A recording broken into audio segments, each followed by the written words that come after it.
वीर्यं करवावहै तेजस्विनावधीतमस्तु मा विद्विषावहै।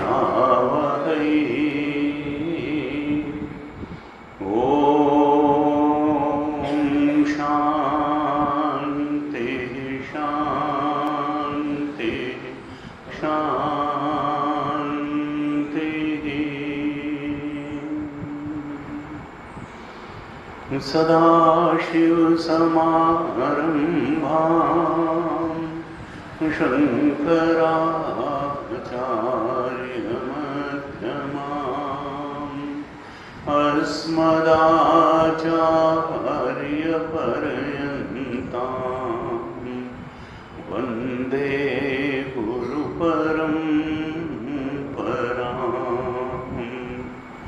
अज्ञानतिमिरान्धस्य ज्ञानाञ्जनशलाकया चक्षुरुन्मीलितं येन तस्मै श्रीगुरवे नमः। तस्मै श्रीगुरवे नमः।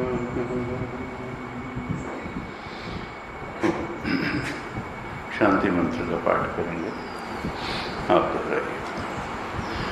शं नो मित्रः शं वरुणः शं नो भवत्यर्यमा शं न इन्द्रो बृहस्पतिः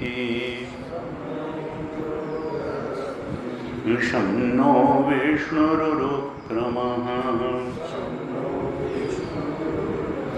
नमो ब्रह्मणे नमस्ते वायो त्वमेव प्रत्यक्षं ब्रह्मासि त्वामेव प्रत्यक्षं ब्रह्म वदिष्यामि।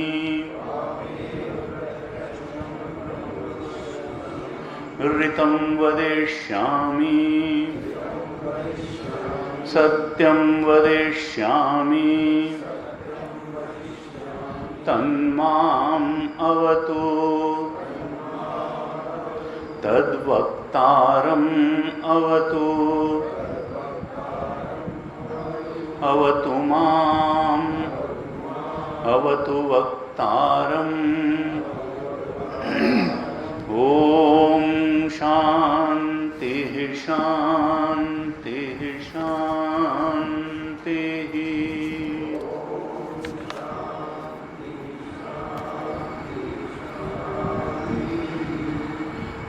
चतुर्थ अनुवाक का पाठ करेंगे। चौथे अनुवाक का चतुर्थ अनुवाक। यश्छन्दसां वृषभो विश्वरूपः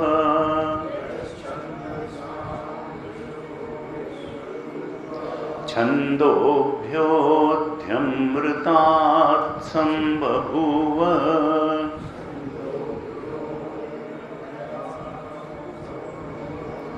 समेन्द्रो मेधया स्पृणोतु अमृतस्य देवधारणो भूयासम्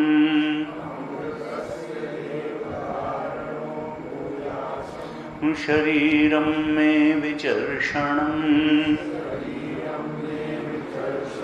जिह्वा मे मधुमत्तमा कर्णाभ्यां भूरिविश्रुवम् ब्रह्मणः कोशोऽसि मेधया पिहितः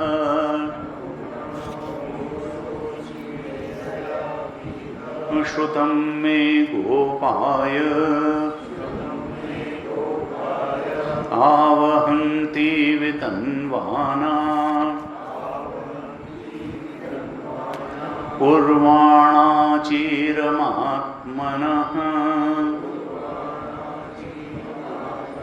वासांसि मम गावश्च अन्नपाने च सर्वदा ततो मे श्रियम् आवह लोमशां पशुभिः सह स्वाहा आमायन्तु ब्रह्मचारिणः स्वाहा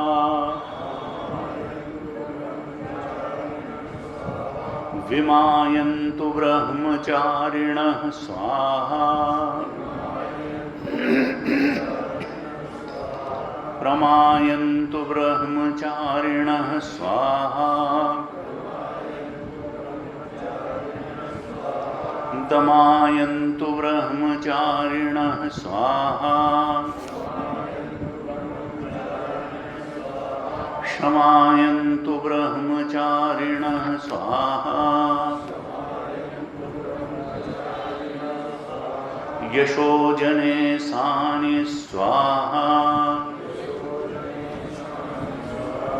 श्रेयान्वस्य सोसानि स्वाहा तं त्वा भगप्रविशानि स्वाहा समाभगप्रविश स्वाहा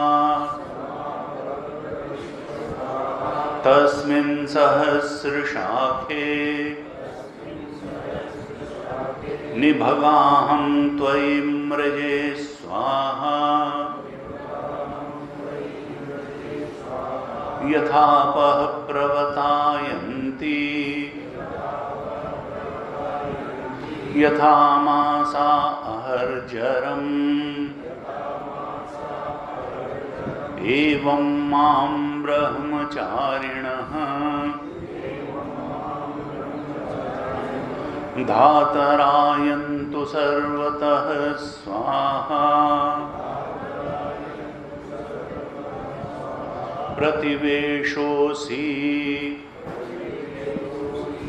प्रमाभाहि प्रमापद्यस्व। पंचम अनुवाद का भी पाठ करेंगे, आप दोहराइए। पंचम अनुवाद। भूः भुवः सुवः इति वा एताः तिस्रः व्याहृतयः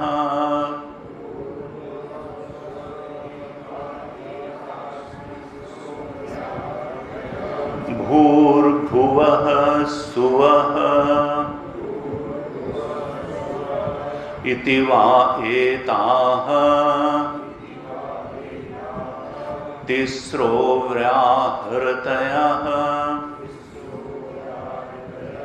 तासाम् ऊहा स्म तासाम् ऊहा स्म एतां चतुर्थीम्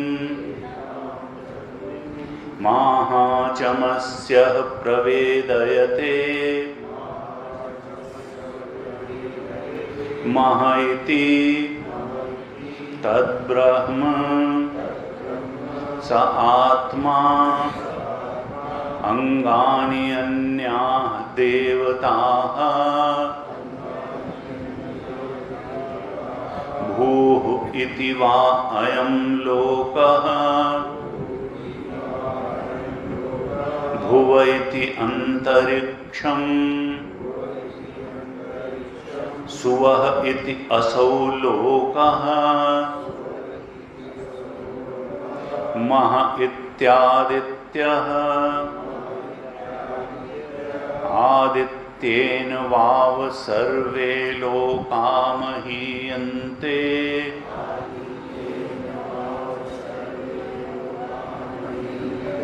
भूरिति वा अग्निः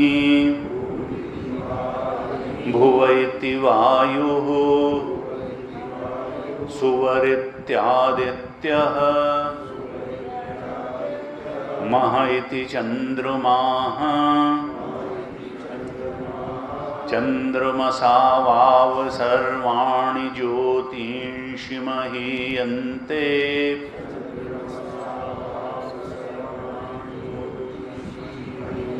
भूरिति वारिचः भुव इति सामानि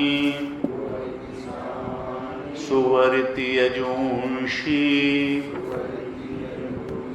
मह इति ब्रह्म ब्रह्मणा वाव सर्वे वेदा महीयन्ते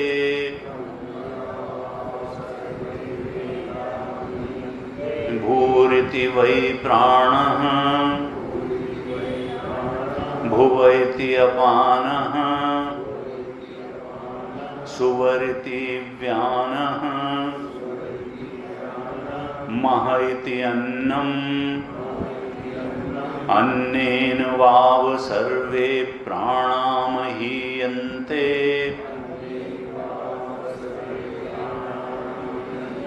तावा एताः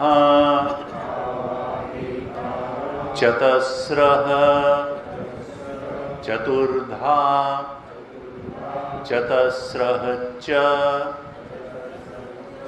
तस्रो व्याहृतयः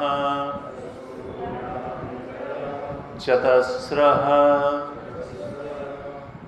चतस्रो व्याहृतयः तायो वेद सवेद ब्रह्म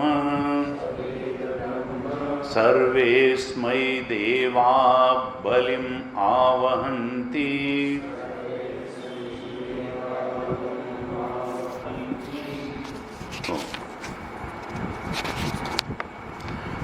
कल हमने थोड़ा चतुर्थ अनुवाक का अर्थ देखा था, उपनिषद के मंत्र का थोड़ा अर्थ किया था। तीसरे अनुवाक में संघितोपासना बताई और चौथे अनुवाक में प्रणवोपासना बताई। एक एक अनुवाक में एक एक उपासना बताते चल रहे। तीसरे में संघितोपासना बताई, हमने 2 कक्षाओं में इस पर चर्चा की। चौथे अनुवाक में प्रणवोपासना बताई। 5वें अनुवाक में व्याहृतियों की दृष्टि से उपासना बताएंगे। ऐसे क्रमशः 7वें में पांक्तोपासना क्रमशः बताएंगे। एक बात ध्यान रखनी है कि उपासनाओं की पद्धतियां अलग अलग हैं। कभी संहिता की दृष्टि से संधियों की, इस विराट में कितनी कितनी संधियां हैं, संहितोपासना की दृष्टि से उपासना है, कभी प्रणव की दृष्टि से उपासना है, कभी व्याहृतियों की दृष्टि से उपासना है, कभी पांक्त उपासना है। लेकिन ये सब उपासनाओं का जो उपास्य है वो वही है। उपास्य में अंतर नहीं है, उपासनाओं के तरीके में अंतर हो सकता है। उपास्य वही हैं और वो आपके जो भी इष्ट हैं, सगुण ब्रह्म, राम हो, शिव हो, कृष्ण हो, उपासना उन्हीं की हो रही है।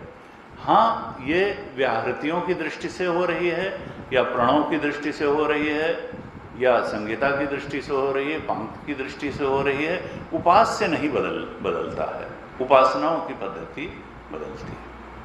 तो हमने कल देखा प्रणवोपासना चतुर्थ अनुवाक में बताई और इसमें कुछ बहुत महत्वपूर्ण बातें आई जो ध्यान में रखें। जैसे एक कहा ब्रह्मणः कोशोऽसि मेधया पेत। ब्रह्मणः कोशोऽसि मेध, वो जो ब्रह्म है, वो हमारा परमात्मा, वो कहाँ छुपा बैठा है। कहा ब्रह्मणः कोशोऽसि मेधया पेत, वो इसी बुद्धि गुहा में छुपा बैठा है। चेतना हमको सबसे पहले बुद्धि में ही तो अनुभव आती है। ये बुद्धि कोश में ही छुपा बैठा है, तो फिर पकड़ में क्यों नहीं आता? तो भाष्यकार ने भाष्य लिखा तो कहा कि देखो, ये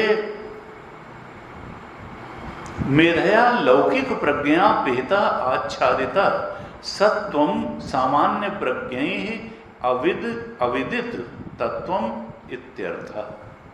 ये जो लौकिक प्रज्ञा है, अर्थात संसारोन्मुखी बुद्धि, उस परम सत्य को ढकने का कारण बनी हुई है। मेधया लौकिक प्रज्ञा, देखिए मेधा तो सबके पास होती है, क्योंकि बुद्धि पंचभूत के सत्वांश से बनी है। किसी मनुष्य को हम नहीं कह सकते हैं कि इसके पास बुद्धि नहीं है। मनुष्य है तो बुद्धि तो होगी, लेकिन सबको बुद्धिमान नहीं कहते हैं। तो बुद्धिमान किसको कहते हैं? सांसारिक संदर्भों में भी बुद्धिमान हो सकता है और आध्यात्मिक संदर्भों में भी बुद्धिमान हो सकता है। आध्यात्मिक संदर्भों में बुद्धिमान किसको कहेंगे? जिसकी बुद्धि निर्मल और पवित्र है। केवल पढ़ाई कर लेने से सांसारिक विद्याओं का ग्रहण हो जाता है, उसमें कोई बहुत उपासना और सदाचार की आवश्यकता नहीं होती। हालांकि गुरुजी कहते थे कि उसमें भी हमको डाउट है कि बिना सदाचार के लौकिक विद्याओं को भी बहुत अच्छे ढंग से कोई समझ सकता है। कुछ तो इंद्रिय संयम, मन संयम चाहिए, नहीं तो लौकिक विद्याएं भी ऐसा नहीं है कि उनको जो है कोई किसी ढंग का भी जीवन यापन करते हुए और उसमें बहुत एक्स्ट्राऑर्डिनरी जो है सफलता हासिल कर लेगा। लेकिन आध्यात्म विद्या के लिए, ब्रह्म विद्या के लिए तो बहुत आवश्यक है कि व्यक्ति का जीवन सदाचारी भी हो और वो उपासक भी हो। उपासना और सदाचार के बिना ब्रह्म विद्या का ग्रहण हो जाएगा, ये तो जो है बात ही बिल्कुल बेकार की है, दूर की है। बिना उपासना और सदाचार के ब्रह्म विद्या का मर्म ग्रहण नहीं होगा। इसीलिए ये शिक्षा वल्ली भी है, ब्रह्मानंद वल्ली और भृगुवल्ली के पहले, यही बताने के लिए कि उपासना से सिक्त, उपासना में डूबा हुआ हृदय होना चाहिए और सदाचार में डूबा हुआ जीवन होना चाहिए, व्यवहार होना चाहिए। क्योंकि व्यवहार ही तो व्यक्ति के अंतर का प्रतीक होता है। जिसकी वाणी में मधुमत्तमा है, जिह्वा में मधुमत्तमा है, इसका मतलब क्या है कि उसका हृदय भी निर्मल है। बिना, अगर हृदय में बहुत ज़्यादा राग द्वेष कटुता भरी हुई है, हृदय शुद्ध नहीं तो वाणी मधुमत्तमा होगी नहीं, जिह्वा मधुमत्तमा नहीं होगी। जिह्वा वाणी हृदय की पहचान है, इसलिए उपनिषद का ऋषि कहता है जबकि जिह्वा में मधुमत्तमा, तो इसका अर्थ है हमारा हृदय निर्मल पवित्र हो और भक्ति भाव से भरा हुआ हो। गीता जी ने कहा, अनुद्वेग करम वाक्यम सत्यम प्रिय हितम चयत। हम कैसी वाणी बोलें कि जिससे किसी को उद्वेग न हो, उलझन न हो। अनुद्वेग करम वाक्यम, सत्य बोलें, प्रिय बोलें, हितकारी बोलें और किसी को उद्विग्नता न प्राप्त हो हमारी वाणी से। गुरु जी कहते थे कि देखो, कुछ लोग कहते हैं कि नहीं सत्य तो कड़वा होता है। कहते नहीं, सत्य कड़वा नहीं होता। हमको सत्य को मीठा बना करके बोलने का अभ्यास नहीं है। हम सत्य कई बार ऐसा बोलते हैं कि उसके हृदय को चोट पहुंच जाए और हम समझते हैं कि हम बहुत सत्यवादी हैं। किस ढंग से बोलना है, कब बोलना है। और वो कहते थे, देखो रामचरितमानस बहुत कुछ सिखाती है हमको। राम जी शाम को ये हुआ कि सवेरे आपको क्राउन प्रिंस बना दिया जाएगा, आपको का राज तिलक किया जाएगा।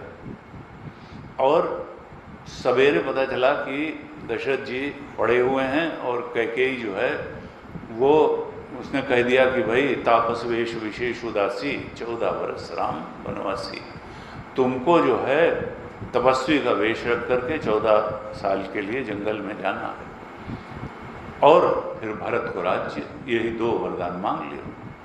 और फिर वो माता से अपनी कौशल्या से मिलने जाते हैं तो कौशल्या कहती हैं कि अरे तुम अभी तक नहाए धोए नहीं, आज तुम्हारा राज तिलक है, तुमको जल्दी से स्नान वगैरह कर लेना चाहिए और कुछ जलपान भी कर लो, तैयार हो जाओ, आज राज तिलक होना है। और वो 2 वरदान लेकर के वहाँ से आ रहे थे। तो उन्होंने कहा कि माता पिता दीन मोह कानन राजू, मेरे पिता ने मुझे जंगल का राज्य दिया। ये नहीं कहा कि राज्य नहीं दिया है, यानी सत्य को मीठा बना करके बोलना। ये नहीं कि भड़ास निकाली कि भाई मुझे तो जो है जंगल भेज दिया गया है 14 साल के लिए और भरत राजा होंगे, ये नहीं। किस ढंग से उन्होंने अपनी बात कही, कहा पिता दीन मोह कानन राजू। तो हम सत्य को ऐसे भी बोल सकते हैं कि ना हमको उद्विग्नता हो न सामने वाले को उद्विग्नता हो। इसी को कहा जिह्वा में मधुमत्तमा। ये चौथे अनुवाद का जो भक्त है, 2 ही तो उसकी मांगे हैं, एक वो मेधाकामी है और दूसरे धनकामी है।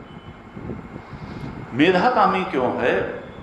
क्योंकि शुद्ध बुद्धि से ही वो ब्रह्म विद्या ग्रहण हो सकती है, निर्मल पवित्र बुद्धि से, इसलिए मेधाकामी है। और धनकामी क्यों है? कि जिससे यह ब्रह्म विद्या का आदान प्रदान अच्छे वातावरण में अच्छे ढंग से चलता रहे।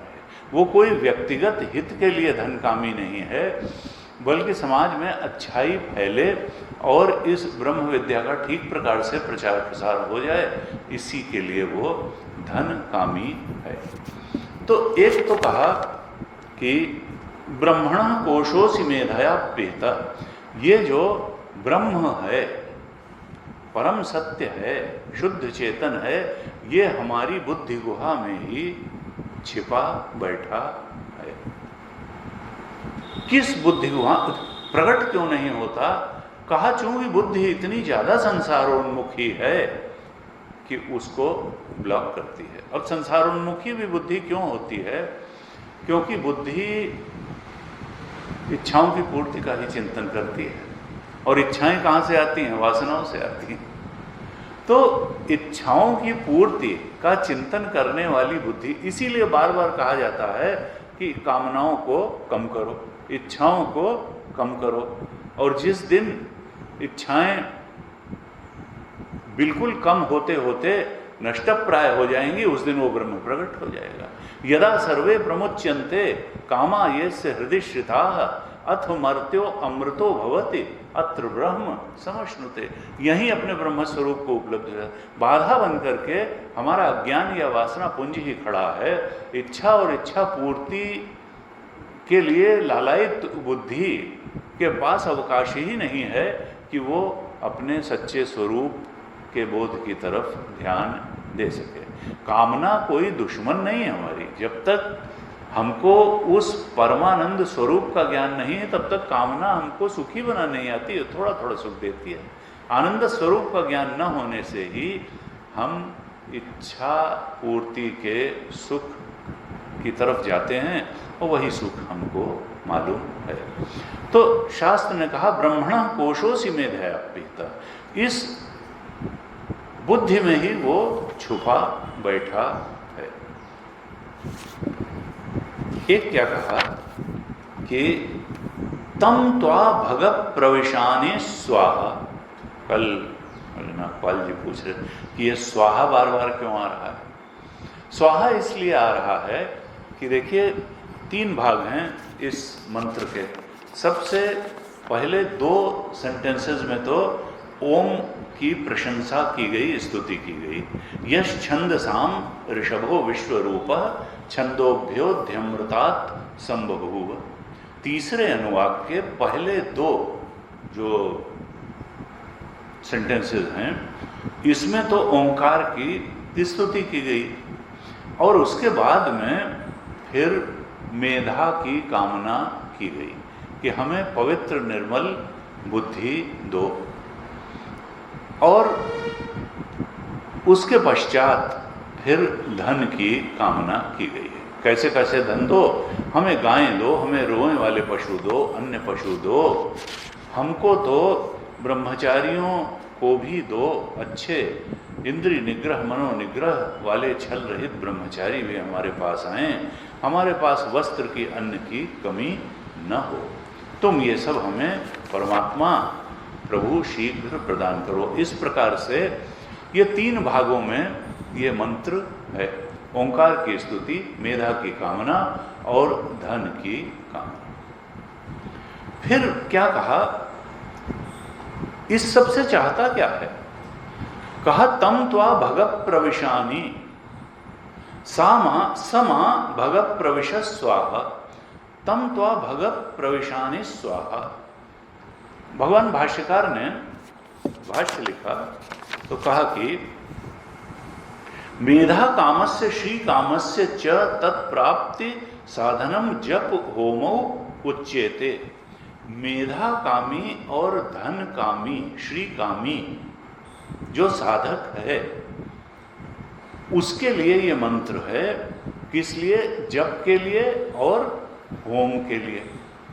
जप करेंगे जो मेधा कामी है वो इस मंत्र का जप करेगा। समेन्द्रो मेधया स्प्रणोति अमृतस्य देव धारणो भूयासम शरीरम में विचर्षणम जिह्वा में मधुमत्तमा कर्णाभ्याम भूरि विश्वम ब्रह्मणः कोशोऽसि मेधयाप्येत श्रुतम में गोपाय। यहाँ तक जो है जो मेधा कामी है उसको जप करना चाहिए। और आवहंती वितन्वाना से लेकर के और अंत तक ये जो है इस अनुवाक का जो भाग है इससे हवन करना चाहिए। किसको? श्री कामी को, जो धन ऐश्वर्य की कामना वाला है उसको आवहंती वितन्माना से लेकर के और अंत तक जो है ये इसका होम करना चाहिए। ऐसे जो है बताते हैं कि और ये सब कामना है क्यों? मेधा कामी क्यों है और धन कामी क्यों है, ऐश्वर्य श्री कामी क्यों है? कहा ये इसीलिए है कि परमात्मा हमको मुक्ति प्रदान करो। लेकिन देखिए उपासना की मुक्ति और ज्ञान की मुक्ति में अंतर है, ये बात ध्यान में रखनी चाहिए। उपासना से जो मुक्ति मिलती है और उपासक जो मुक्ति प्राप्त करता है तो 4 स्टेजेस में हमारे यहाँ बताइए क्या हैं 4 स्टेजेस की मुक्ति?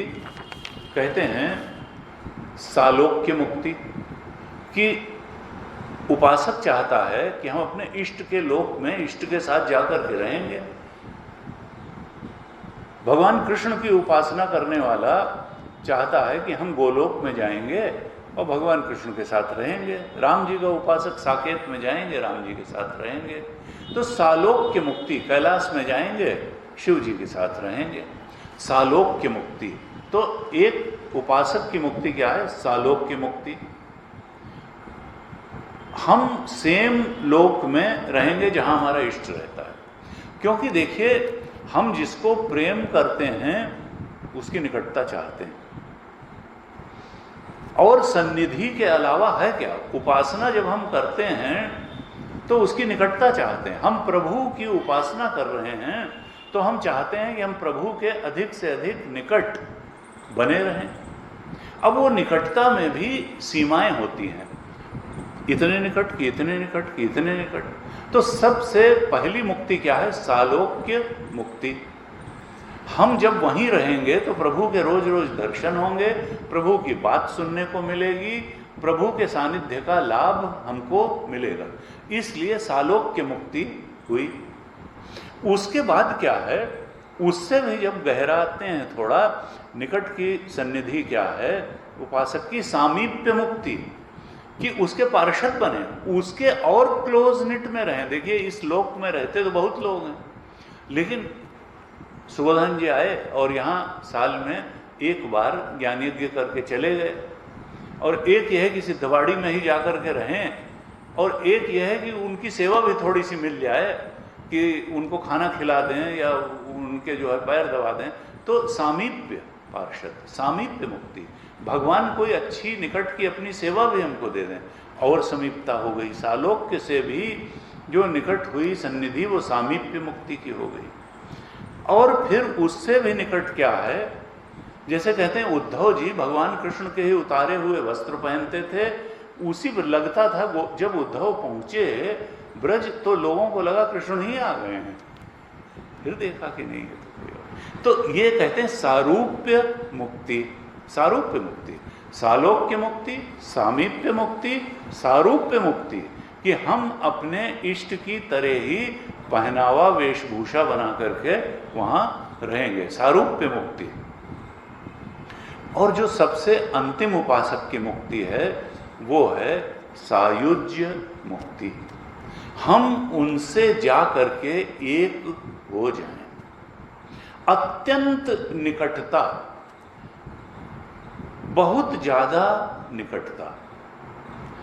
अब सायुज्य मुक्ति, उन्हीं में जा करके मिल जाएं, सायुज्य मुक्ति, अलगाव न रहे। लेकिन देखिए अब एक तो यह है सायुज्य मुक्ति, और एक है कैवल्य मुक्ति जो ज्ञान की मुक्ति है, अद्वैत तत्व के बोध में प्रतिष्ठित होना, कैवल्य मुक्ति जिसको कह सकते। ज्ञान की मुक्ति जो है वो अद्वैत कैवल्य मुक्ति है, वो इन सब मुक्तियों से ज्यादा एकत्व के बोध वाली मुक्ति है।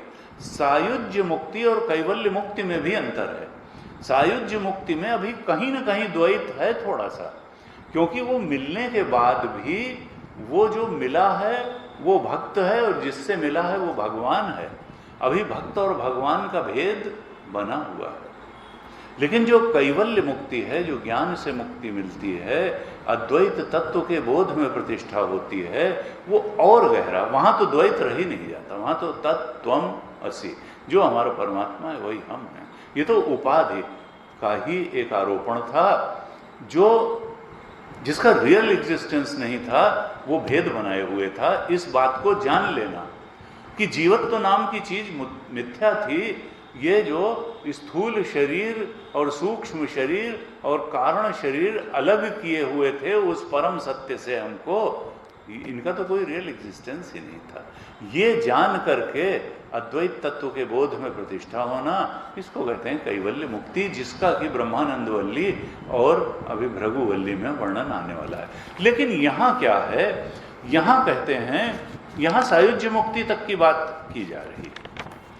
क्या कहते हैं, तम त्वा भगत प्रविशानि स्वाहा, हे परमात्मा, मैं परमेश्वर, मैं तुम में प्रवेश कर जाऊं। तम त्वा भगत, हे भगवान, त्वा प्रविशानि स्वाहा, मैं तुम में प्रवेश कर जाऊं।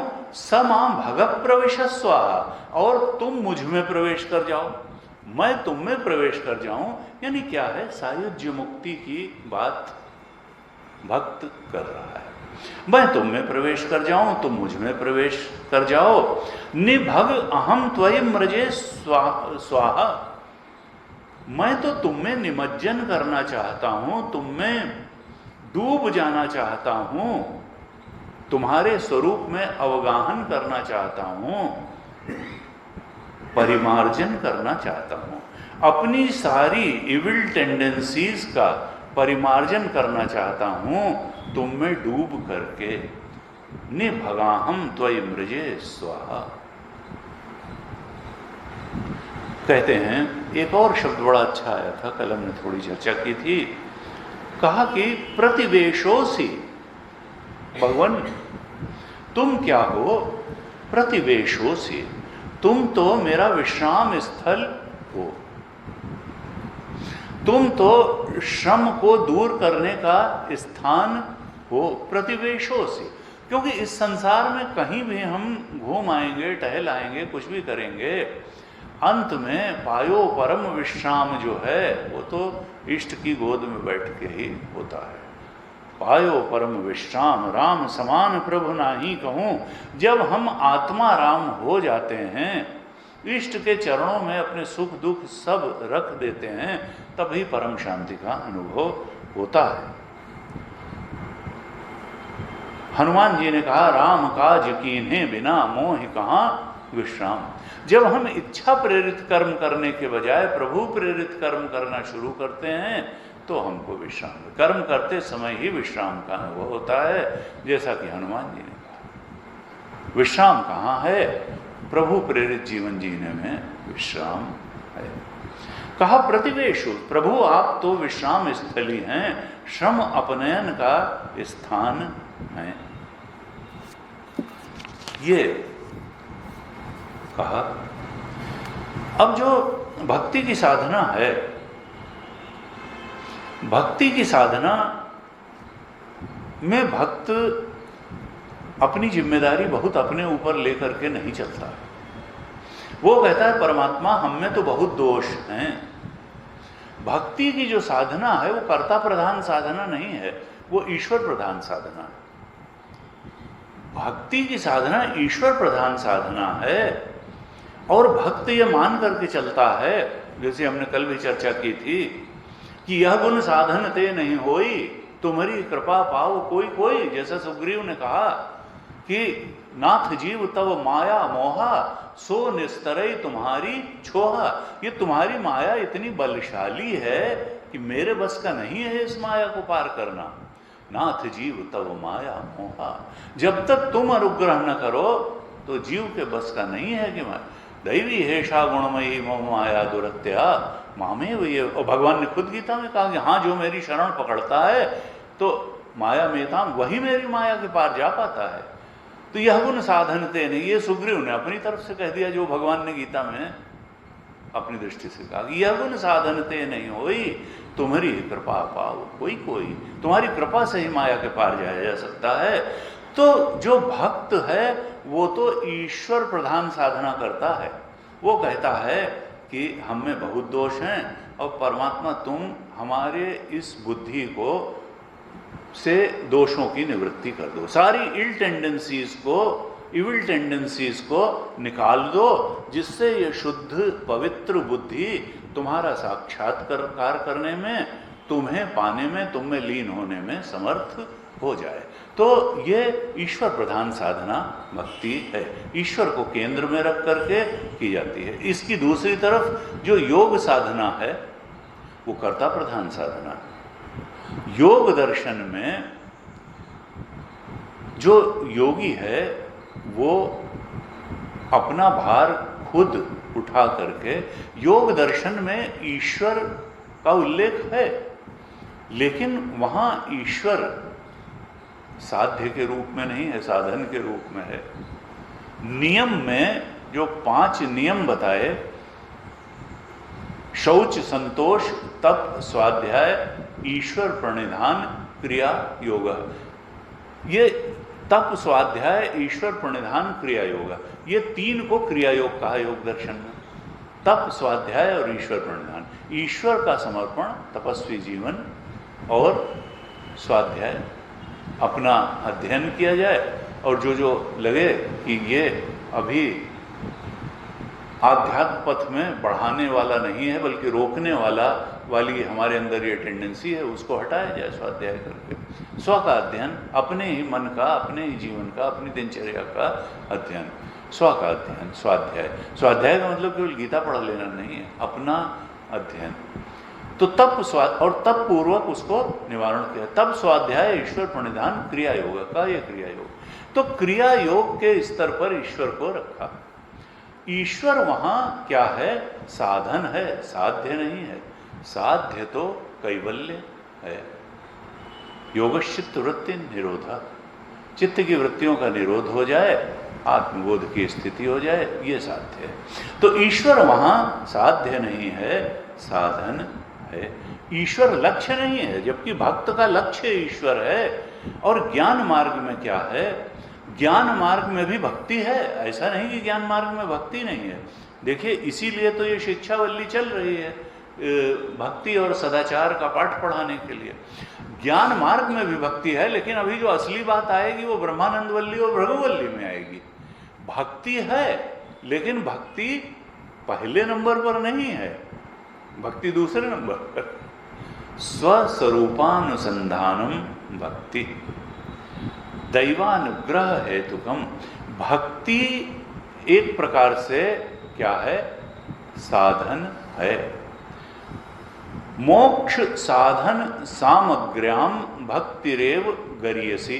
विवेक चूड़ामणि में भगवान शंकराचार्य ने कहा मोक्ष साधन सामग्री। देखिए, यहाँ मोक्ष यानी ब्रह्मबोध, इस आत्मा के ब्रह्मत्व के बोध में प्रतिष्ठित होना, यह मोक्ष का स्वरूप है। और मोक्ष साधन सामग्र्याम भक्तिरेव, मोक्ष के साधनों में भक्ति सबसे महत्वपूर्ण साधन है। ये भक्तिरेव गरीयसी, ये सबसे महत्वपूर्ण साधन है भक्ति, मोक्ष साधन सामग्र्याम। तो भक्ति है, ज्ञान मार्ग में भी भक्ति है, लेकिन भक्ति साधन के रूप में है, बहुत महत्वपूर्ण, शायद सबसे महत्वपूर्ण साधन के रूप में है।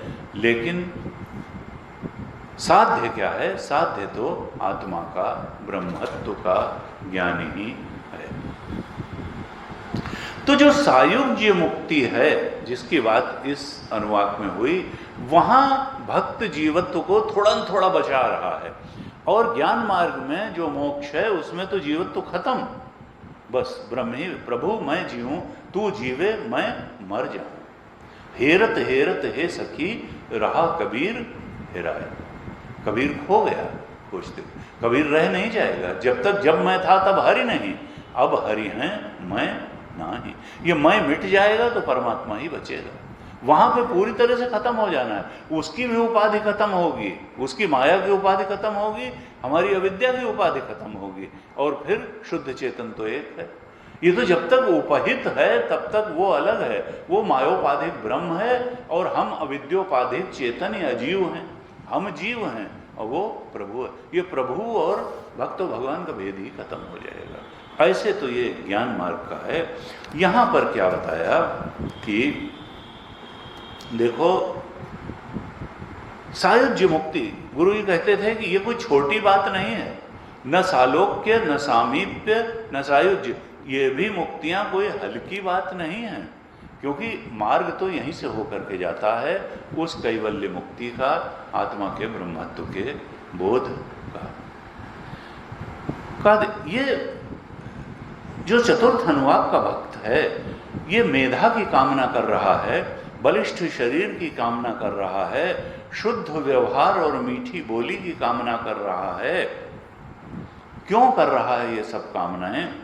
क्योंकि ये सब,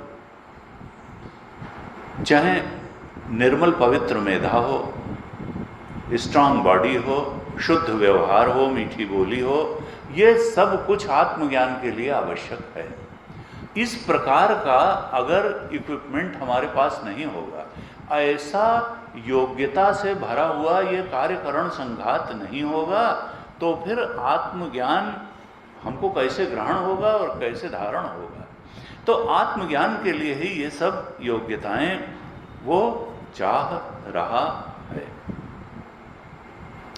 भगवान शंकराचार्य ने भाष्य लिखा, आप लोग अपने आप पढ़िएगा, हमने पूरा पढ़ाया नहीं है, क्योंकि जैसा गुरु जी कहते थे हम लोगों को ये पढ़ाते समय कि हमारा उद्देश्य ब्रह्मानंदवल्ली तक जल्दी से पहुंच जाने का है, क्योंकि ब्रह्म विद्या तो वहाँ से शुरू हो रही है। ये तो आप लोग अपने अपने ढंग से उपासना कर भी रहे हैं, जानते भी हैं, फिर भी चूंकि ये उपनिषद का पार्ट है इसलिए इसको बता।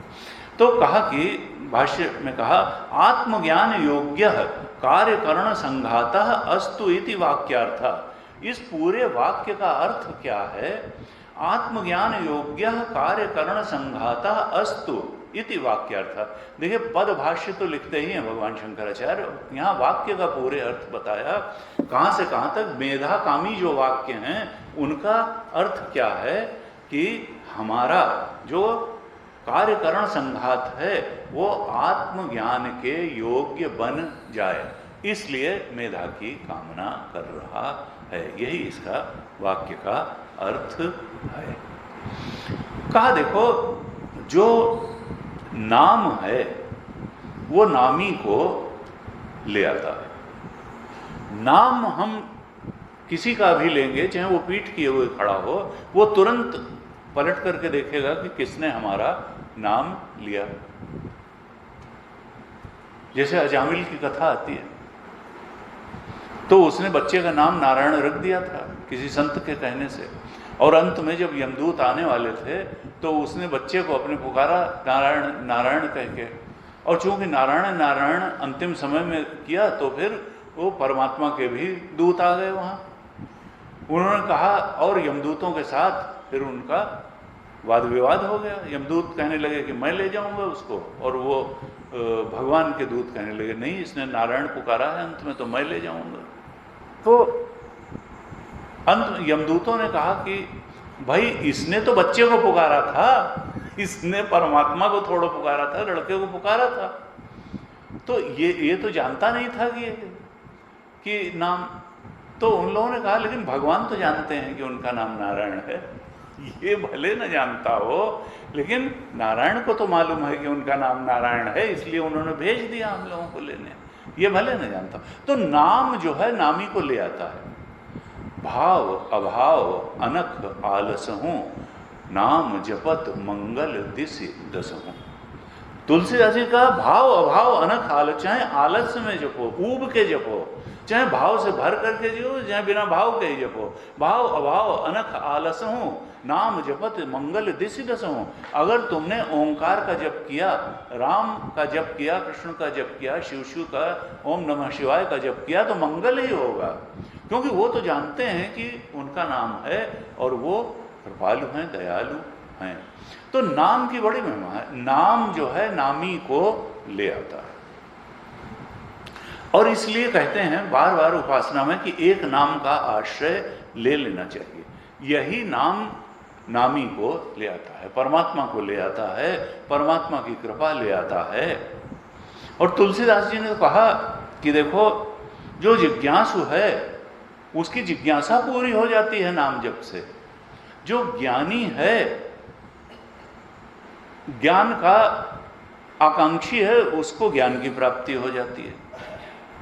जो सगुण उपासक है उसके लिए भी नाम जप ठीक है, और जो निर्गुण का उपासक है उसके लिए भी नाम जप फलदायी है। कहते हैं वो अगुण सगुण दुई ब्रह्म स्वरूपा। देखिए, उस परमात्मा के दो रूप हैं, सगुण रूप भी है और निर्गुण रूप भी है। अगुण सगुण दुई ब्रह्म स्वरूपा, निर्गुण रूप भी है, गुणातीत रूप भी है और सगुण रूप भी है, जैसे राम जी, शिव जी। अगुण सगुण दुई ब्रह्म स्वरूपा, अकथ अगाध अनादि अनूपा। कहने में नहीं आते, भगवान का वर्णन कहाँ हो पाएगा। और अनादि हैं, अकथ हैं, अगाध हैं, और कोई उनकी तुलना नहीं है। अनूपा, कोई उपमा तो है ही नहीं, वो तो अकेले। दो रूप हैं, सगुण भी और निर्गुण भी। लेकिन तुलसी बाबा कहते हैं, मोरे मत बड़ नाम दुहूते। मेरे ख्याल से तो सगुण और निर्गुण दोनों ब्रह्म से उनका नाम बड़ा है। राम का नाम राम से बड़ा है। उन्होंने कहा राम एक तापस्तीय तारी। राम जी ने तो एक अहिल्या को तारा, ऐसे ही जो है कुछ और लोगों का कल्याण किया। लेकिन नाम कोटि खल कुमति सुधारी। लेकिन उनके नाम ने तो करोड़ों लोगों की कुबुद्धि को सुबुद्धि बना दिया। नाम जप करके न जाने कितने लोगों की दुर्बुद्धि सुबुद्धि में बदल गई। इसलिए उन्होंने कहा मोरे मत बड़ नाम दो। अगुण ब्रह्म, निर्गुण ब्रह्म और सगुण ब्रह्म दोनों से ये नाम ब्रह्म जो हैं ये बड़े हैं। जह किए जुग निज बस निज भूते। उन्होंने तो दोनों को अपने बस में कर दिया है, नाम ब्रह्म ने, सगुण को भी और निर्गुण को भी। क्या कहते हैं कि देखो नाम नामी को, इसीलिए ये ओंकार, ये तो प्रणव उपासना का मंत्र है। यहाँ हम शिव राम कुछ कह सकते हैं, तो ये प्रणव, इसीलिए एकाक्षर मंत्र कहा गया। प्रणव का जप करेंगे तो हम ब्रह्म बोध के लिए उपयुक्त बन जाएंगे, योग्य बन जाएंगे। इसलिए प्रणव उपासना कही गई, नाम जप कहा गया। कहा ये कैसा है, ये कोश में जैसे छुपा बैठा है, जैसे म्यान में तलवार छुपी रहती है, जैसे मंजूषा में रत्न छुपा रहता है, ऐसे ही इस बुद्धि गुहा में वो परमात्मा छुपा बैठा है। बुद्धि को अगर हम ठीक तरह से और निर्मल पवित्र बनाते चले जाएं तो वो प्रकट हो जाएगा। देखिए भाष्य, ये चौथे अनुवाक का जो भाष्य लिखा, इसमें सबसे अंत में महाभारत का एक श्लोक कोट किया है भगवान शंकराचार्य ने, उसको आप जरा देखिएगा। ये आपकी किताब में किस पेज पर है? अंतिम 34 पेज पे है, इसमें 23 पेज पे है कैलाश आश्रम की किताब में। क्या कहते हैं? ज्ञानम उत्पद्यते पुंसाम क्षयात पापस्य कर्मणा। कौन व्यक्ति ज्ञानी हो सकता है? ज्ञानम उत्पद्यते, मनुष्य के पास, किस मनुष्य में ज्ञान, ब्रह्म ज्ञान उत्पन्न हो सकता है? ज्ञानम उत्पद्यते पुंसाम क्षयात पापस्य कर्मणा, जिनके पाप कर्मों का क्षय हो जाता है। पाप कर्मों का जब क्षय हो जाता है तो इसी बुद्धि में, जहाँ इच्छाएं और इच्छा की पूर्ति ही जड़ जमा के बैठी हुई है, वहाँ परमात्मा के आनंद का प्रवाह होने लगता है, वहाँ सच्चिदानंद का बोध होने लगता है। ज्ञानम उत्पद्यते पुंसाम क्षयात पापस्य कर्मणा, अर्थात ये जो हमारा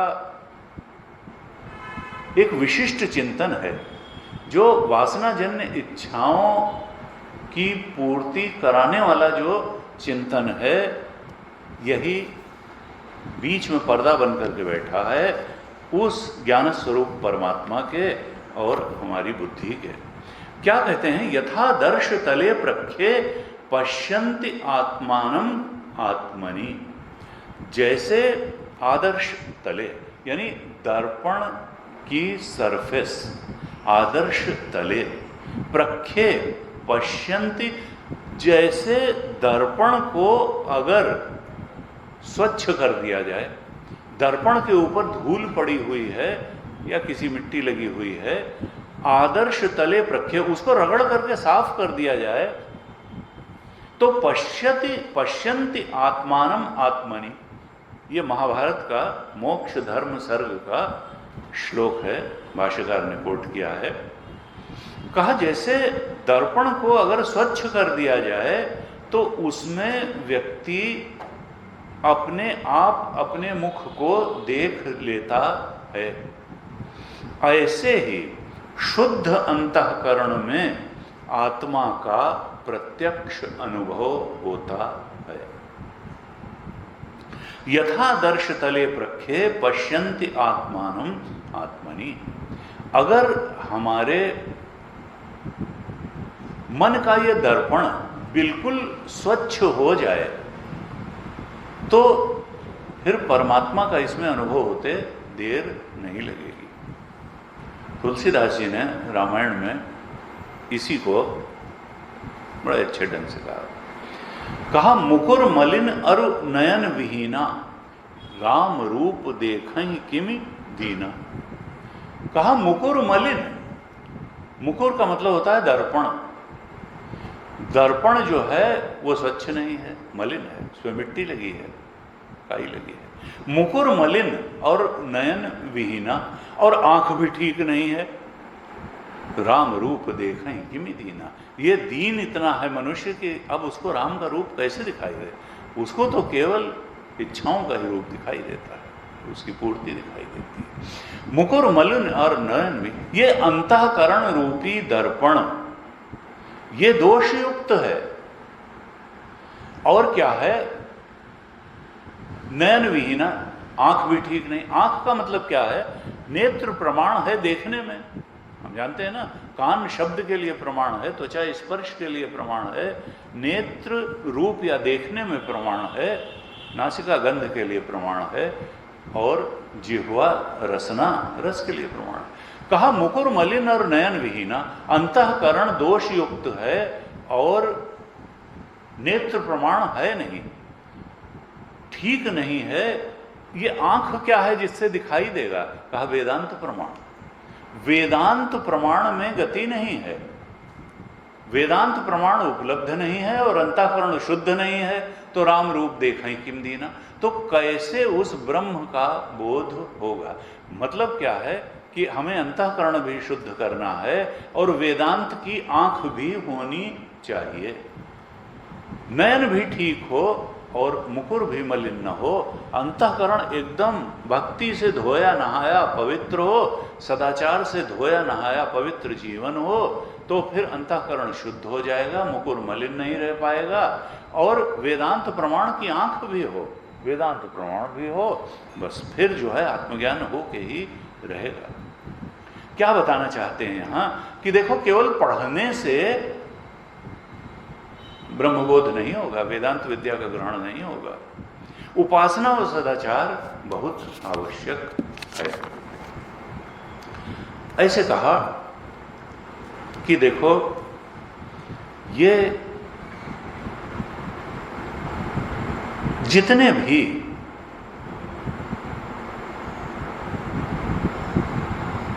दोनों बातें जो मेधा और यश की कामना वाली बताई गई, इन दोनों ही कामनाओं का उद्देश्य तो हमें परमात्म बोध की तरफ बढ़ाना ही है। और इसी के लिए कहा कि देखो मेधा भी अच्छी हो, जो ब्रह्मचारी हमारे पास आए वो इंद्रिय निग्रह वाले हों, मनोनिग्रह वाले हों, वो सबमिसिव हों, कपट वाले न हो, विमायंतु हों, मान वाले न हों, प्रमायंतु हों, प्रामाणिक ज्ञान के जिज्ञासु हों। ऐसे अगर आएंगे तो फिर वो योग्य होंगे ब्रह्मबोध को धारण करने में। गुरु जी कहते थे कि मैं चारों पीठों के शंकराचार्यों के यहाँ गया और हमने देखा कि कहीं पर भी गुरुकुल नहीं चलते हैं उस ढंग से जैसे चिन्मय मिशन चलते हैं। यद्यपि वो हमारे धर्म के सर्वोच्च पीठे हैं और भगवान शंकराचार्य ने इसी उद्देश्य से चार पीठों की स्थापना करी थी कि ये चारों पीठें उपनिषद और वेद के संरक्षण का कार्य करेंगी, उनके प्रचार प्रसार और बढ़ाने का कार्य करेंगी। लेकिन हमने देखा कि न तो द्वारिका में, न ज्योतिष पीठ में, किसी भी, न श्रृंगेरी में उस तरह से उपनिषद के पढ़ने पढ़ाने की परंपरा नहीं, कोई गुरुकुल उतने व्यवस्थित ढंग से नहीं चल रहे हैं जैसे चिन्मय मिशन में चलते। वो लोग रटाते वटाते हैं, बनारस में भी ऐसे बहुत हैं कि सवेरे से छोटे छोटे बच्चों को लेकर के वेद पाठ कराते हैं, रटाते हैं, लेकिन उसके अर्थ बोध के साथ इस तरह से कहते हैं कि भाई ये आचार्य और शिष्य की परंपरा ये कहाँ तक आ करके जिसको कहा जाए वैसे गिर गई। कहते हैं आचार्य का मतलब संपूर्णानंद विश्वविद्यालय की डिग्री नहीं है। गुरु जी कहते बनारस में संपूर्णानंद विश्वविद्यालय, संस्कृत विश्वविद्यालय, और वहां से आचार्य की डिग्री मिल जाती है। उनका यह है कि लोग जिन्हें किस किस ढंग से आचार्य की डिग्री ले लेते हैं और कई बार तो नकल करके पास हो जाते हैं और पता चला उनको कुछ भी नहीं मालूम है और वो आचार्य की डिग्री। कहा अब ऐसे आचार्यों से क्या समाज का भला होगा और क्या होगा? तुमको तो उसको वो जो मेरिट है, उसकी क्वालिटी है, वो अगर नहीं मेंटेन हुई तो फिर हंसी का पात्र हो जाता है। कहते थे कहाँ से कहाँ चला जाता है।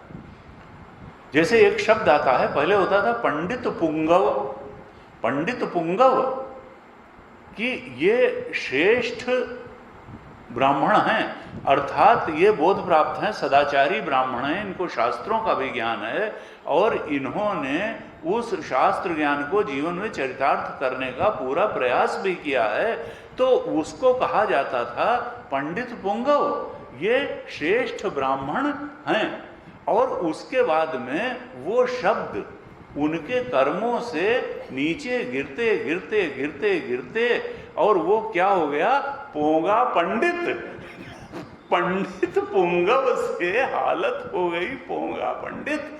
क्यों? क्योंकि वो सिर्फ नाम का रह गया और जो एक बड़ा ही आदर्श और सम्मानजनक जो होता था पंडित पुंगव शब्द, वो आ करके पोंगा पंडित तक जो है गिर गया कि अच्छा पंडित जी पोंगा पंडित, मतलब ही नोज नथिंग। वो जो सर्वोच्च को धारण करने की क्षमता वाला व्यक्ति था, वो यहाँ तक चूंकि उसने मेरिट को बनाए नहीं रख पाया।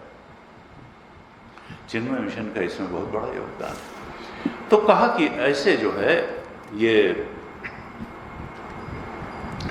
चौथे अनुवाक में कहा। हम पांचवें अनुवाक को देखते हैं। पांचवें अनुवाक में व्याहृतियों की उपासना बताई। व्याहृति उपासना, व्याहृतियां आप जानते हैं कि भू भुवः सुवः, ये तीन व्याहृतियां हैं। जब हम गायत्री मंत्र पढ़ते हैं तभी ये व्याहृतियां पहले आती हैं। ओम भूर्भुवः सुवः तत्सवितुर्वरेण्यं भर्गो देवस्य धीमहि धियो यो नः प्रचोदयात्। तो ये व्याहृतियां हैं। ये व्याहृतियों का अर्थ क्या है? आहरण का मतलब होता है लाना, आहरण, आहरति, ले आता है। और व्याहृति का मतलब है विशेष रूप से ले आता है। व्याहृति विशेष रूप से आहरण कर लेता है। किसका? परमात्मा का। विशेष रूप से आहरण करना, व्याहृति। आहरति उससे बना व्याहृति, वी लग गया आहरण में तो व्याहृति हो गया, यानी विशेष रूप से आहरण करता है परमात्मा का। ये क्या है व्याहृतियां?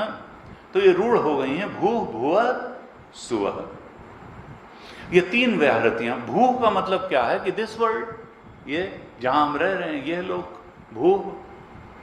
भुवः का मतलब अंतरिक्ष लोक, और सुवः का मतलब जो अंतिम लोक है, यानी ब्रह्मलोक उसको कहें, कैलाश कहें, साकेत कहें, जो भी हमारे इष्ट का लोक है, जो अंतिम हमारा भक्त का प्राप्तव्य है, वो है सुवः।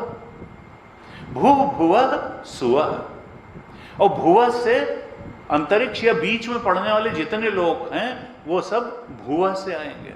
मध्यस्थ जितने लोक हैं, यानी एक यह लोक जिसको हम जानते हैं जो प्रत्यक्ष है, और सुवः जो अंतिम लोक है हमारे इष्ट का लोक, और बीच में पड़ने वाले जितने लोक हैं अंतरिक्ष में, वो सब भुवः से कहे गए। तो भू भुवः सुवः, यह लोक इष्ट का लोक, ब्रह्मलोक कैलाश, और बीच के लोक मध्यस्थ लोक भुवः।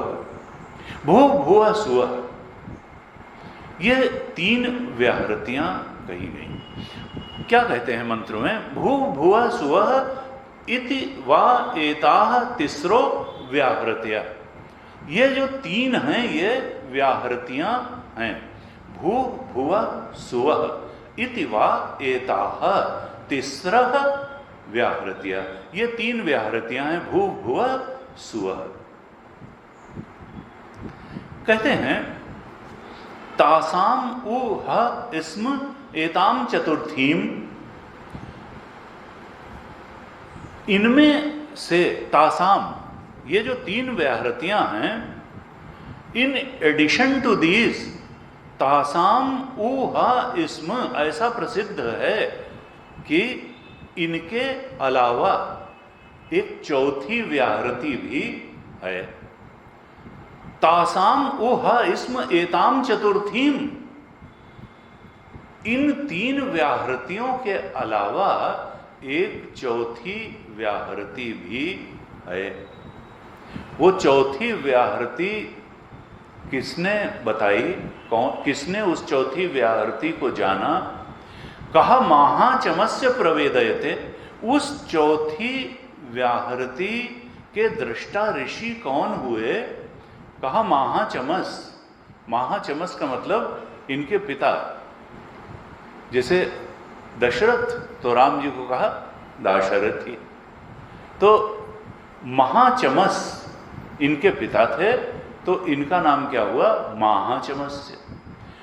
महाचमस के पुत्र महाचमस ने इस चौथी व्याहृति को जाना, वो जानता था इस चौथी व्याहृति को।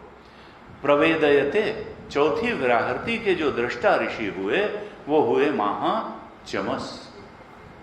ये चौथी व्याहृति क्या है? देखिए, भू भुव सुव तो हम लोगों ने देखा कि दिस वर्ल्ड, वो इष्ट का लोक सुव और बीच के मध्यस्थ लोक भुव, भू भुव सुव। ये चौथी क्या है जिसको जाना महाचमस ने? चौथी व्याहृति ये क्या है? कहते हैं महा इति तद ब्रह्म। ये जो चौथी व्याहृति है ये तो ब्रह्म रूप है, तद ब्रह्म। महा इति ब्रह्म, ये जो महा चौथी व्याहृति है ये तो ब्रह्म है, ये तो हमारे सगुण ब्रह्म है, ये तो राम जी हैं, शिव जी हैं, यही समाये हुए हैं सारी व्याहृतियों में। कहा अंगानि अन्याह देवता, ये जितने अन्य देवता हैं ये सब इसी ब्रह्म, कहा ये तद ब्रह्म।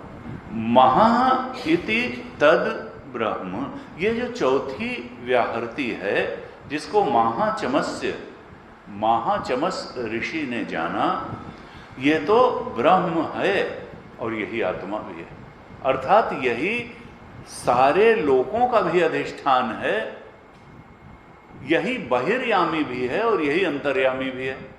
देखिए, दो तरह से यमन और शासन होता है। एक तो हमारे अंदर बैठ करके वो चेतन हमारी बुद्धि का, इंद्रियों का, मन का, शरीर का शासन करता है, अंतर्यामी। देखिए, अंदर भी दो हैं, एक है अभिमानी और एक है यामी। एक है अभिमानी चेतन और एक है अंतर्यामी चेतन। द्वासुपर्णा सविजा सखाया समानम वृक्षम परिशस्व जाते तयोर। एक अभिमानी चेतन भी इसके अंदर बैठा है और एक अंतर्यामी चेतन भी बैठा है। अभिमानी चेतन जो है वो बुद्धि से तादात्म्य करके बैठा है, इंद्रियों से, शरीर से तादात्म्य करके बैठा है कि ये मेरा शरीर है, मेरी इंद्रियां हैं, मेरा मन है और मेरी बुद्धि है। वो अभिमानी चेतन है। और एक अंतर्यामी चेतन है जिसने तादात्म्य वगैरह नहीं किया है, उसको वो शुद्ध चेतन है। वो जब तुम अच्छा काम करते हो तो अंदर से थोड़ा शाबाशी देता है, खराब काम करते हो तो थोड़ा भर्त्सना करता है कि ना किया होता तो ज़्यादा ठीक था। इसी में जो है हमारे अंदर ही अभिमानी चेतन भी है जो इच्छाओं को पूरी करने के पीछे पड़ा रहता है, और एक अंतर्यामी चेतन भी है जो कहता है कि नहीं, जीवन को प्रभु की तरफ बढ़ाओ। और जब उधर बढ़ाते हो तो अंदर से एक प्रसन्नता और आशीर्वाद भी देता है, का भाव देता है कि शाबाश, बहुत अच्छा किया। भर्त्सना भी करता है, शाबाशी भी देता है। तो कहा कि देखो, अभिमानी चेतन भी है और अंतर्यामी चेतन भी है। वो अंतर्यामी जो है, और भक्ति क्या है? अंतर्यामी अभिमानी जो है उसी अंतर्यामी की भक्ति करता है असल में। क्यों? क्योंकि ये जो अभिमानी है इसका कोई वास्तविक नहीं है, ये तो इच्छा से तादात्म्य के कारण ही ये बैठा हुआ है अभिमानी, असल में तो अंतर्यामी ही है। ये अभिमानी अगर अपने आप को अंतर्यामी के चरणों में मिटा दे, डुबा दे, निम्रजे कर दे, उसमें वो प्रवेश हो जाए उसमें, तो फिर बात खत्म हो जाए। ये जो अंतर्यामी चेतन है, अभिमानी चेतन तो असल में उसी की भक्ति करता है। और वो केवल अंतर्यामी चेतन ही नहीं है, वो बहिर्यामी चेतन भी है। वो सब कुछ का नियमन भी करता है, पूरी सृष्टि का भी नियमन करता है। हमारे ही अंदर बैठा हुआ अंतर्यामी चेतन बहिर्यामी चेतन भी है। वो केवल हमारे को ही अंदर बैठ करके रास्ता नहीं दिखाता, मित्रवत हमें सलाहें नहीं देता है कि देखो ये खराब काम है, इसको मत करना, नहीं तो परेशानी में पड़ोगे। लेकिन गुरु जी कहते थे कि हम सुनते नहीं उसकी, हम अभिमानी चेतन की ही सुनते हैं, हम अंतर्यामी चेतन की नहीं सुनते। और जब नहीं सुनते और खराब काम हो ही जाता है, तब जब बहिर्यामी चेतन बन करके वो हमको हमारे कर्मों का फल देता है, तब वो दंडाधिकारी की तरह से देता है।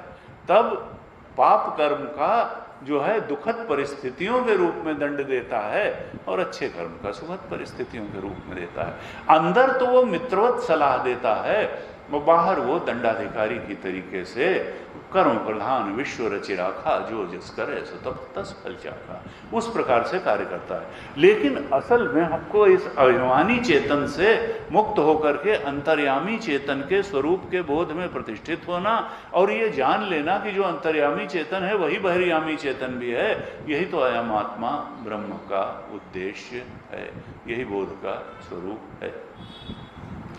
तो कहा कि वो जो चौथी व्याहृति है उसको महाचमस ने जाना, और ये क्या है? ब्रह्म है, महाब्रह्म। चौथी व्याहृति का नाम क्या दिया? महा। तीन क्या थी? भू, भुवः, सुवः, और चौथी हुई महा।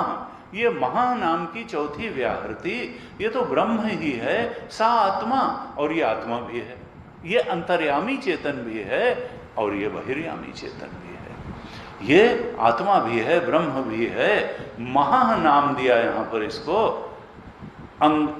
कहा कि ये जो महा नाम की चौथी व्याहृति है, ये सारे प्रपंच की आत्मा है, ये उन तीन व्याहृतियों की भी आत्मा है। ये पृथ्वी भी उसी के बल से टिकी हुई है, बीच के लोक में भी उसी की सत्ता से उन लोगों का अस्तित्व है, और जो हमारे इष्ट का अंतिम लोक है उसका अस्तित्व भी उसी की सत्ता से टिका हुआ है। वो इन सब की आत्मा है। जैसे हमारा अस्तित्व जो है चेतन से ही तो टिका हुआ है, कल हमने चर्चा की थी। जिस दिन चेतन इसको छोड़ के चल देगा तो ये बिखर जाएगा, ये एक अपने को एज वन यूनिट रख नहीं पाएगा, ये फिजिकल बॉडी, ये बिखर जाएगा। अगर किसी पिंड की नियमित प्रवृत्ति हो रही है, इसका मतलब कोई चेतन नियामक उसके अंदर बैठा हुआ है। जिस दिन वो चेतन नियामक सत्ता चली जाएगी, पिंड बिखर जाएगा। इसीलिए तो सूर्य देवता है, पृथ्वी देवी है, गंगा देवी है, ऐसा कहा ये जितने भी प्रपंच है, जिसको कि भू भुवः सुवः से कहा, इनकी जो आत्मा है वो तो महा है। ये महा नामक चेतन ही सारी उन तीनों व्याहृतियों की आत्मा है। ये महा नाम का चेतन यही ब्रह्म है, यही आत्मा है। और कहा कि ये नहीं है कि सारे लोकों की ही आत्मा है, ये सारे देवताओं की भी आत्मा है, उनका भी नियामक संचालक यही है। अंगानि अन्याः देवता, ये जितनी व्याहृतियां हैं भू भुवः सुवः, ये भी मानो उसके अंग हैं, उस महा नाम की ब्रह्म और आत्मा के, और सारे देवता भी उसके अंग रूप ही हैं। ये नहीं कि सूर्यदेव, देखिए उपनिषद में आया कि उसके भय से ही पवन बहती है, उसके भय से ही सूर्य तपता है। ये जितने देवता कार्य करते हैं, ये भी उस परम नियामक सत्ता, उस सगुण ब्रह्म के प्रभाव से, प्रताप से, उसके नियंत्रण में ही कार्य करते हैं। अंगानि अन्याः देवता, जितने भी और देवता हैं उनकी भी आत्मा वही सगुण ब्रह्म है, और जगत भी उसका अंग है और जीव भी उसके अंग हैं, हम भी उसी के अंग हैं, जगत भी उसका अंग है। वो क्या है? कहा वो अंगी है, और ये सब उसके अंग हैं। सब व्याहृतियां, सारे जीव, सारे शरीर, सारे देवता, सारे देवताओं के शरीर, सब उसके अंग हैं, और वो अंगी है, उसी के लिए सब कार्य करते हैं, उसी की सत्ता से, उसी के नियमन से, उसी के शासन में कार्य करते हैं। अब क्या कहते हैं कि 4 प्रकार की व्याहृतियां बताई। देखिए ये उपासना के लिए है, और उपासना हमारी दृष्टि का विस्तार करने के लिए है, संकीर्ण दृष्टि समाप्त हो और विस्तृत से विस्तृत दृष्टि बने। तो ये जो चारों व्याहृतियां हैं, जिसमें भू, भुव, सुव और महा, ये जो चार व्याहृतियां बताई, इन्हीं के चारों व्याहृतियों को अब चार संदर्भों में इस मंत्र में बताने वाले हैं। लोकों के संदर्भ में बताएंगे, पंचभूतों के संदर्भ में बताएंगे, वेदों के संदर्भ में बताएंगे और अध्यात्म या प्राण के संदर्भ में बताएंगे व्याहृतियों को। और इस दृष्टि को ही उपासना की दृष्टि बना लेना है। तो सबसे पहले क्या करते हैं, लोकों के संदर्भ में व्याहृतियों को बताते हैं। एक दृष्टि बनानी है कि किस व्याहृति में क्या दृष्टि रखनी है, क्या भाव बनाना है, ये बताते हैं। कहते हैं भूः इति वा अयम लोकः। भूः इति, भू नाम की जो व्याहृति है उसका अर्थ क्या है? कहा अयम लोकः, यह लोक, पृथ्वी लोक। भूः इति वा अयम लोकः, भूः का अर्थ है यह पृथ्वी लोक। फिर कहते हैं भुव इति अंतरिक्षम। भुवः का अर्थ क्या है?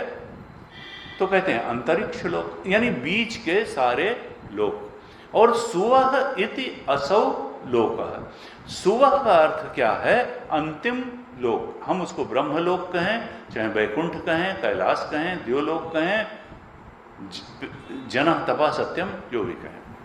ये जो भू, भुवः, सुवः, पृथ्वी लोक यानी जो प्रत्यक्ष है, सुवः जो परोक्ष है, जहां हम सोचते हैं कि भक्त जाएगा परमात्मा के पास, इष्ट के पास, और भुवः सारे बीच के लोक, मध्यस्थ लोक। ये तीन व्याहृतियां बताई लोकों के संदर्भ में। फिर कहते हैं अब जो इनका आत्मा है इन तीनों व्याहृतियों का, महा, वो क्या है? तो कहा महा इति आदित्य। महा को किस दृष्टि से कहा? कहा सारे लोकों में महा शब्द वाच्य आदित्य है। क्यों? आदित्येन वाव सर्वे लोका महीयन्ते। आदित्य से ही इन सारे लोकों को महिमा प्राप्त होती है। अब देखिए, उपासना में जब कोई बात होती है तो उसमें शास्त्र प्रमाण होता है और तर्क ही प्रमाण नहीं होता है। हम अगर उपासना के लिए बताई गई चीज़ों में तर्क से ही प्रमाण खोजने लगेंगे तो उपासना हो नहीं पाएगी। उपासना जो है उसमें शास्त्र प्रमाण होता है और तर्क में तो फिर जो आंख प्रमाण है, जो अनुभव में आ रहा है, ज्ञानेंद्रियां प्रमाण होती हैं। जैसे नर्मदेश्वर में शास्त्र ने कहा कि नर्मदेश्वर में शिव की भावना करो। नर्मदेश्वर को आलंबन मान करके भगवान शंकर की उपासना करो।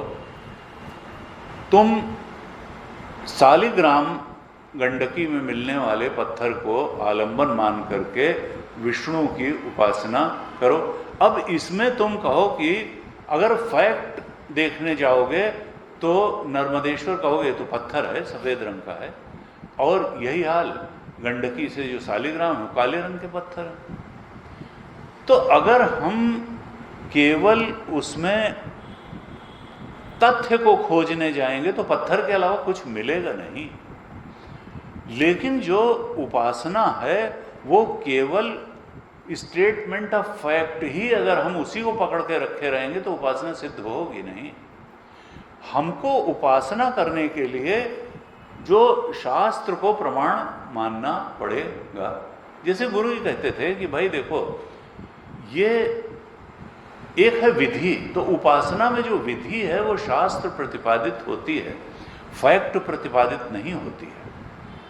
फैक्ट से आप चीज़ें सिद्ध नहीं कर पाएंगे, तर्क से हर बात सिद्ध नहीं की जा सकती है। विधि की आवश्यकता पड़ती है बहुत सी बातों को सिद्ध करने के लिए। तस्मात् शास्त्रम प्रमाणम ते कार्याकार्य व्यवस्थितो ज्ञात्वा शास्त्र विधानोक्तम। शास्त्र के विधान से तुम कर्म और अकर्म का निर्णय करो। भगवान कृष्ण ने कहा, ज्ञात्वा शास्त्र विधानोक्तम कर्म कर्तुम इह अर्हसि। इस संसार में शास्त्र के विधान को जान करके शास्त्र के निर्देश विधि के अनुसार कर्म करो। तर्क के अनुसार अगर सब कुछ देखोगे तो सत्य असत्य का निर्णय हो नहीं पाएगा, हो सकता भटक जाओ। जैसे वो एक साधारण दृष्टांत देते थे गुरुजी कि भाई ये गाड़ी हमारे कैंपस में खड़ी है, ये कैंपस किसका है? चिन्मय मिशन का। चिन्मय मिशन के आचार्य कौन है? प्रवर चैतन्य। तो ये गाड़ी किसकी हुई? प्रवर चैतन्य की। उनका तर्क से तो यही लगेगा कि ये गाड़ी किसकी है। तो उन्होंने कहा कि नहीं नहीं, तो तर्क से ले भाई जहाँ खड़ी है उसकी है, तो क्या हमारी हो जाएगी? तो उन्होंने कहा, तो दूसरा व्यक्ति कहेगा नहीं चाबी तो हमारे पास है। तो उन्होंने कहा कि अगर फुसला के बहला के चाबी ले लें तो गाड़ी भी यही है, चाबी भी हमारे पास, तो क्या हमारी चाबी हो जाएगी? गाड़ी हमारी हो जाएगी? कहा नहीं। तो फिर क्या है, किस तरह से वो सिद्ध कर सकता है कि गाड़ी हमारी है? इसीलिए कि उसके पेपर्स उसके नाम हैं, विधि के अनुसार वो गाड़ी उसकी है, इसलिए न चाबी लेने से होगा न उस कैंपस में खड़ी होने से होगा। चूंकि विधि के अनुसार वो पेपर जब प्रोड्यूस करेगा तो वो गाड़ी उसकी है, इसलिए गाड़ी उसकी है। इसमें तर्क वर्क नहीं चलेगा कोई कि नहीं इस तर्क से गाड़ी हमारी है, इस तर्क से। इसमें केवल और केवल विधि ही प्रमाण होगी, क्योंकि पेपर उसके पास है। इसी प्रकार से उपासना में भी विधि ही प्रमाण है, तर्क वर्क प्रमाण नहीं है कि नहीं नहीं हम तो जो है नर्मदेश्वर में जो है नहीं करेंगे, वो तो पत्थर है। नहीं, तर्क नहीं। कहा उपासना में विधि प्रमाण होती है और वो विधि शास्त्र प्रतिपादित विधि है, तर्क से आप नहीं चल सकते हैं। इसलिए कहा कि देखो भूवः, ये भू से ये लोक है, भुवः से बीच के लोक हैं, सुवः से इष्ट का लोक है, और महा से आदित्य है। और आदित्य, ये सब तर्क से तो हम कह सकते हैं कि भाई सूर्य सब लोगों को ऊर्जा देता है और इसलिए यहाँ महा से आदित्य का नाम लिया गया। लेकिन असली बात यही है कि जो शास्त्र ने कहा है कि आदित्य को महा नाम से, इसलिए हमको स्वीकार करना पड़ेगा कि जो आत्मा है वो आदित्य ही है। आदित्येन वाव सर्वे लोका महीयन्ते, क्योंकि आदित्य से ही इन सारे लोकों को महिमा प्राप्त होती है। आदित्य ही सारे लोकों का पालन पोषण करता है। जैसे अंगी से ही अंगों की महिमा होती है, वो आत्मदेव जब तक इस शरीर में बैठे हैं तो इन अंगों की बहुत महिमा है। जैसे ही वो जीवात्मा छोड़ के चलेगा, इन अंगों की कोई महिमा नहीं रह जाएगी। जो फिजिकल जो है भौतिकवाद जो कहता है कि नहीं, एक अंग दूसरे अंग को सहारा देते हुए इस फिजिकल बॉडी को मेंटेन किए रहते हैं, और जब एक अंग खराब होता है तो उसकी खराबी का असर दूसरे अंग पे भी पड़ता है, और इस तरह से 1 2 3 4 10 अंग खराब होते चले जाते हैं और ये शरीर नष्ट हो जाता है। शास्त्र ऐसा नहीं कहता है, वो कहता नहीं, चूंकि अंगी इसके अंदर बैठा है, वो चेतन जीवात्मा इसके अंदर बैठा है, इसलिए सारे अंग एक होल यूनिट के रूप में कार्य कर रहे हैं। जिस दिन वो अंगी इस शरीर को छोड़ करके चलेगा, उस अंगी से ही अंगों की महिमा है। जैसे ही वो अंगी जाएगा, इन अंगों का कोई महत्व नहीं रहेगा। अंगी के कारण अंगों की महिमा है, वो अंगी अंगों को चलाता है, केवल अंग ही एक दूसरे को नहीं चलाते हैं। अंगी बहुत महत्वपूर्ण है अंगों से। यहाँ क्या कहा, महा नाम का अंगी आदित्य है, उसी अंगी से सारे लोगों को महिमा प्राप्त होती है। अंगी से ही अंगों की महिमा होती है। इस प्रकार से लोकों के संदर्भ में व्याहृतियाँ बताई। अब और 3 प्रकार से व्याहृतियों को बताने वाले हैं। हम इन व्याहृतियों को कल की कक्षा में देखेंगे। आज ओम पूर्णमदः पूर्णमिदं पूर्णात् पूर्णमुदच्यते पूर्णस्य पूर्णमादाय पूर्णमेवावशिष्यते। ओम शांति शांति शांति। हरि ओम श्री गुरुभ्यो नमः। हरि ओम।